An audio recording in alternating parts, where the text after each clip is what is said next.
Imagínense esta escena. Una viuda, con lágrimas en los ojos, pone sus últimas monedas en la ofrenda de la iglesia. Durante años, escuchó sermones que enfatizaban la obligación de diezmar y advertencias sobre las consecuencias de no pagarlo. El peso de la culpa y el miedo pesan sobre ella, pero en el fondo, algo parece fuera de lugar. ¿Es esta realmente la voluntad de Dios? ¿No enseñó Jesús que un corazón generoso es más valioso que los números y los porcentajes? Esta mujer no tendrá nada para comer esta noche, pero aún así dio su diezmo. ¿Sería eso justo? ¿Es esto realmente lo que enseña la Biblia? Si alguna vez te has sentido confundido, presionado o incluso engañado acerca del diezmo, este video es para ti.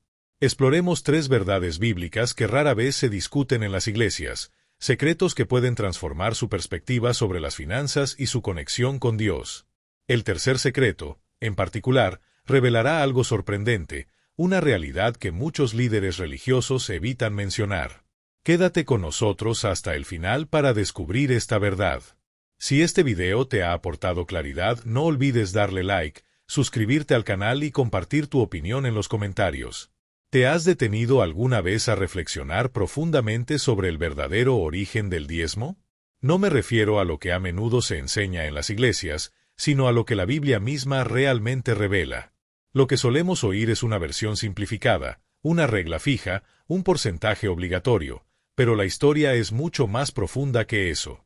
Para comprender plenamente este concepto, necesitamos retroceder en el tiempo y explorar sus raíces más profundas. Nuestro viaje comienza mucho antes de la ley de Moisés, incluso antes de los mandamientos que conocemos. Necesitamos volver al tiempo de Abraham, el patriarca de la fe. En el libro del Génesis, capítulo 14, versículos 18 al 20, encontramos un momento notable. Después de una importante victoria en la batalla, Abraham conoce a Melquisedec, un misterioso sacerdote del Dios Altísimo. A la luz de este encuentro, Abraham decide dar el diezmo de todo lo que había adquirido. Pero lo esencial es lo siguiente, no lo hizo por obligación, pues aún no existía ninguna ley que exigiera tal práctica. Y no estaba siguiendo una tradición establecida, de hecho, estaba iniciando algo nuevo.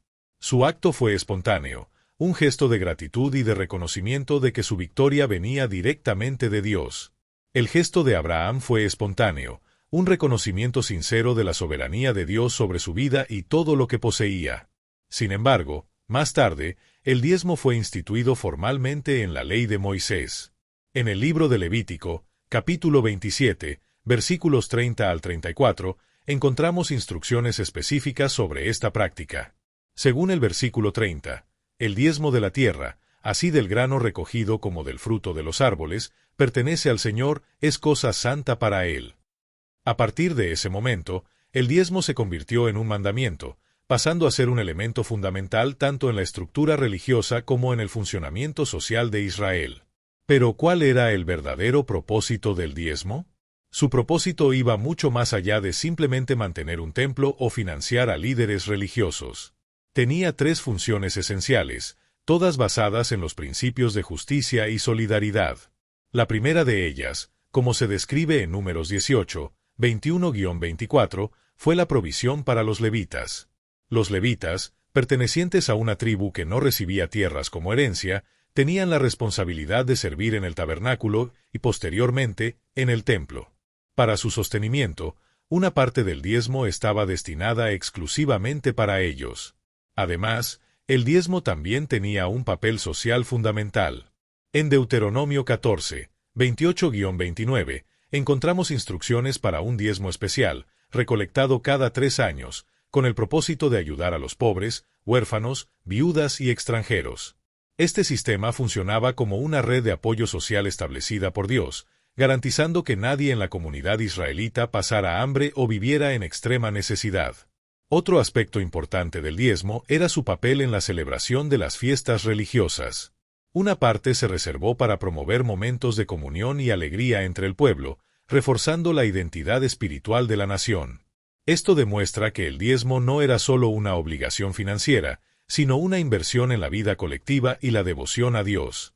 Es esencial entender que existían diferentes tipos de diezmos, más allá de la simple noción de un porcentaje fijo del 10%. Había un diezmo anual para el sustento de los levitas, un diezmo trienal para los necesitados y varias ofrendas y contribuciones especiales.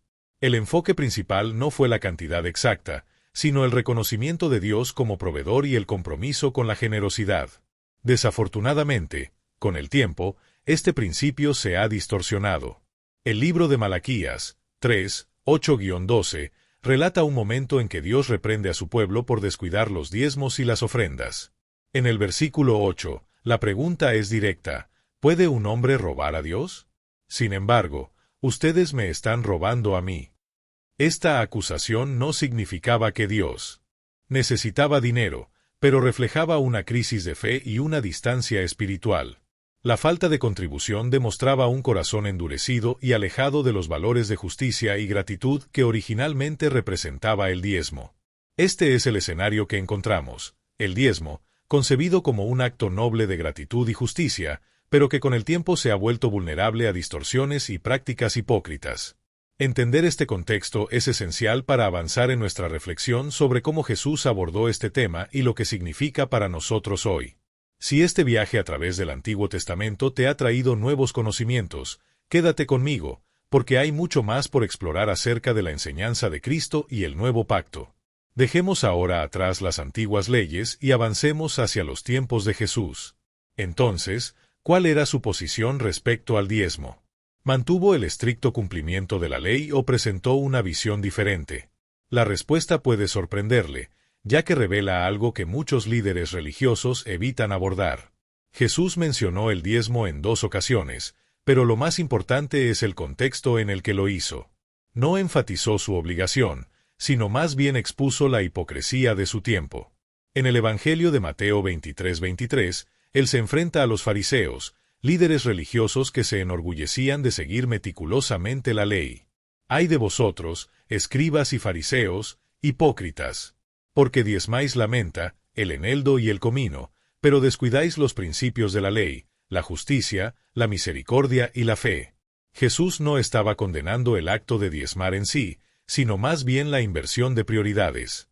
Los fariseos se preocupaban demasiado por los pequeños detalles, como calcular los diezmos incluso de las hierbas aromáticas, ignorando principios fundamentales de la fe, como la compasión y la justicia. Esto nos enseña que, más que seguir reglas externas, Dios quiere un corazón transformado y comprometido con los valores eternos. Los fariseos estaban tan concentrados en seguir reglas externas que perdieron de vista lo esencial: la justicia, la misericordia y el amor. ¿Qué sentido tiene seguir un porcentaje si tu corazón está lleno de egoísmo e indiferencia?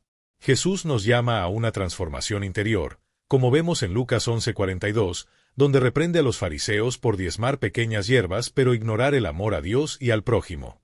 El verdadero significado del diezmo no es una obligación, sino una respuesta a la gracia divina. Jesús no la abolió, sino que puso la justicia y el amor como prioridades. En Lucas 18, 9-14, la parábola del fariseo y el publicano refuerza esta lección. El fariseo se jactaba de su religiosidad, mientras que el publicano reconocía humildemente su dependencia de Dios. ¿Y quién fue justificado? El humilde. Otro ejemplo sorprendente es el de la viuda pobre, Marcos 12, 41-44. Mientras los ricos dieron grandes sumas para lucirse, ella dio 2 pequeñas monedas, todo lo que tenía. Jesús elogió su donación sincera, mostrando que Dios no mira el valor de la donación, sino el corazón del donante. Jesús nos invita a poner en primer lugar el reino de Dios y su justicia, confiando en que todo lo demás será provisto. Nos enseña a no buscar riquezas materiales, sino a depender de Dios. En Mateo 6, 19-21 y 6-24, deja claro que nadie puede servir a 2 señores, o ama a Dios o está dominado por el dinero. Este es un mensaje poderoso. Jesús valoró el corazón por encima de las reglas, la generosidad por encima de la obligación y la confianza en Dios por encima de la acumulación de posesiones. Ahora, vayamos un paso más allá y entendamos cómo los apóstoles aplicaron estas enseñanzas en el Nuevo Testamento. En el Antiguo Testamento, el diezmo tenía un propósito específico, pero con el tiempo su esencia se distorsionó. Jesús trajo una nueva perspectiva, centrada en la justicia, la misericordia y la fe, por encima de la rígida observancia de la ley. La gran pregunta ahora es, ¿Instituyeron los apóstoles un nuevo mandamiento o un porcentaje obligatorio para los cristianos? La respuesta es un rotundo no, y eso puede sorprender a muchos. Si examinamos las cartas de Pablo, Pedro y Juan, no encontraremos ningún mandato que requiera que los cristianos diezmen el 10% de sus ingresos. Lo que vemos reiteradamente es el estímulo a la donación voluntaria, hecha con alegría y generosidad. En la segunda carta a los Corintios, capítulos 8 y 9, el apóstol Pablo dedica un espacio significativo a tratar la ofrenda. Sin embargo, su enfoque no se basa en la imposición, sino en la gracia, no establece porcentajes rígidos, sino que fomenta la generosidad, no presenta un mandamiento, sino más bien una oportunidad.